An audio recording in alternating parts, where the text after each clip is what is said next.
हे गिरिधर, हे गोपाल, जन्म तो माता कुंती ने मुझे भी दिया। खून तो पांडवों सा मेरे रगों में भी था। फिर क्यों न मेरी किस्मत ने कभी माता का प्यार पाया।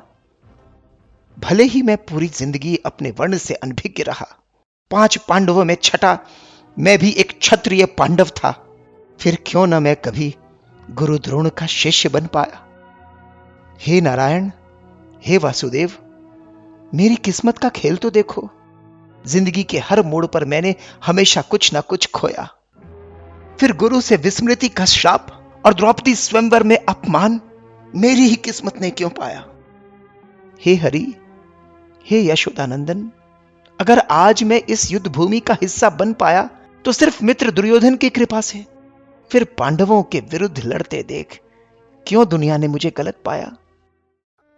हे अंगराज कर्ण, जीवन जीने का अधिकार तो मेरा भी था। फिर क्यों मेरे जन्म से पहले ही मृत्यु मेरा इंतजार कर रही थी। माता पिता के प्यार पर हक तो मेरा भी था। फिर क्यों उनके कोमल स्पर्श से पहले ही मेरे भाग्य में मेरे ही मामा की कठोरता थी। निरापद बचपन गुजारने का अधिकार मेरा भी था अंगराज। फिर क्यों मेरे बाल्यावस्था में ही मुझे अपनी जिंदगी दांव पर लगानी पड़ी। हे वृषाली पति कर्ण, अपनी प्रेयसी से विवाह करने का हक मेरा भी था। फिर क्यों मेरी प्रीत सच्ची होने पर भी मेरा प्रारब्ध मेरे इच्छा के विरुद्ध था। हे सूर्यपुत्र, हे दानवीर, अगर इस युद्ध में कौरवों ने जीत पाई तो इसका श्रेय तुम्हें जरूर मिलेगा, पर अगर अंत में पांडवों की जीत हुई तो इस यशोदानंदन को सिर्फ इस युद्ध को उकसाने का दोष मिलेगा।